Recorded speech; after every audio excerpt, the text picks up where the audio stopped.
Di sini saya akan menjelaskan materi lempar lembing dan saya sendiri yaitu Kurnia Dwi Aprilia Anggraini.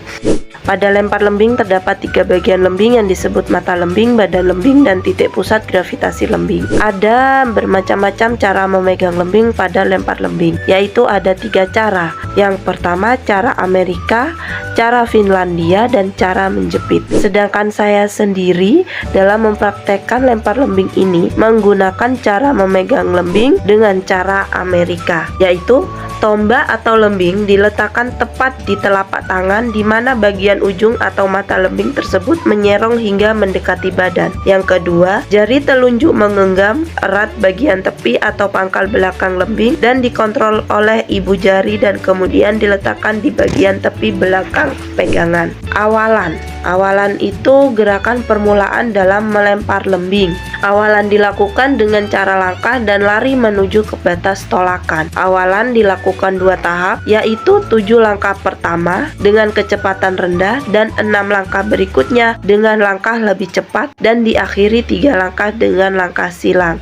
Yang opsi kedua, sikap lempar. Sikap lempar dalam teknik dasar lempar lembing dimulai dari tangan kanan yang membawa lembing, kemudian lembing dijulurkan langsung dari atas pundak ke belakang badan. Kaki kiri dilangkahkan jauh ke depan dengan badan diputar ke kanan. Gerakan dilakukan bersamaan dengan gerakan lembing ke belakang. Langkah ketiga, dengan kaki kanan merupakan langkah untuk melempar lembing ke arah serong ke depan. Lalu yang opsi C, lepas lembing. Teknik dasar melempar lembing, khususnya saat lepasnya lembing, dimulai kaki kiri mendarat dengan ujung kaki menjurus ke arah lemparan. Kaki kanan diputar dan digerakkan ke atas muka. Dan yang terakhir, sikap akhir dari pelaksanaan teknik gerak lempar lembing adalah menjaga keseimbangan badan agar tidak terbawa ke depan yang dapat mengakibatkan diskualifikasi. Hal yang dilakukan adalah mengerem lajunya badan menggunakan kaki kanan, membuat gerakan lanjutan putar badan ke kiri dan kaki kiri ditarik ke belakang atau agak ke samping.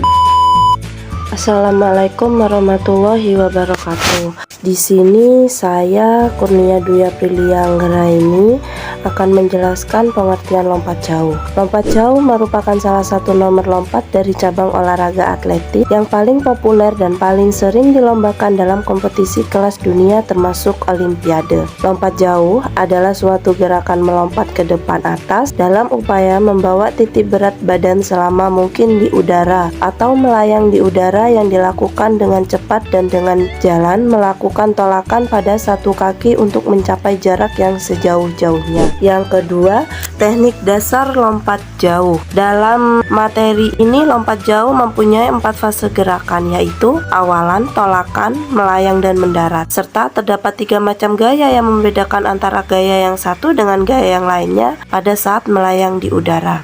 Awalan atau ancang-ancang. Tujuan ancang-ancang adalah untuk mendapatkan kecepatan yang setinggi-tingginya agar dorongan massa ke depan lebih besar.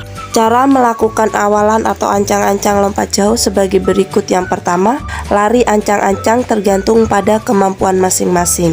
Kedua, tambah kecepatan lari ancang-ancang sedikit demi sedikit sebelum bertumpu atau bertolak pada balok tumpu. Yang ketiga, pinggang diturunkan sedikit pada satu langkah akhir ancang-ancang. Tumpuan atau tolakan. Tumpuan atau tolakan kaki itu harus kuat agar tercapai tinggi lompatan yang cukup tanpa kehilangan kecepatan maju.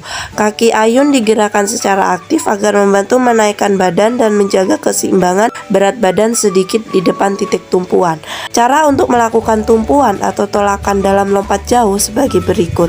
Yang pertama, ayunkan paha dan kaki ke posisi horizontal dan dipertahankan. Yang kedua, luruskan sendi mata kaki, lutut, dan pinggang pada waktu melakukan tolakan. Yang ketiga, bertolaklah ke depan dan ke atas. Yang keempat, sudut tolakan 45 derajat. Melayang di udara. Gerakan melayang pada saat setelah meninggalkan balok tumpuan dan diupayakan keseimbangan tetap terjaga dengan bantuan ayunan kedua tangan sehingga bergerak di udara. Untuk melakukan gerak melayang di udara ini ada beberapa teknik, yaitu yang pertama, melayang dengan sikap jongkok dengan cara waktu menumpuk kaki ayun, mengangkat lutut setinggi-tingginya dan disusul oleh kaki tumpu, dan kemudian sebelum mendarat kedua kaki dibawa ke arah depan. Lalu yang kedua, melayang dengan sikap bergantung. Cara melakukannya itu, waktu menumpuk kaki ayun dibiarkan tergantung lurus, badan tegak, kemudian disusul oleh kaki tumpu dengan sikap lutut ditekuk sambil pinggung didorong ke depan, yang kemudian kedua lengan direntangkan ke atas. Mendarat. Gerakan-gerakan waktu pendaratan itu harus dua kaki. Yang perlu diperhatikan saat mendarat yaitu kedua kaki mendarat secara bersamaan diikuti dengan dorongan pinggul ke depan sehingga badan tidak cenderung jatuh ke belakang yang berakibatkan merugikan si pelompat itu sendiri.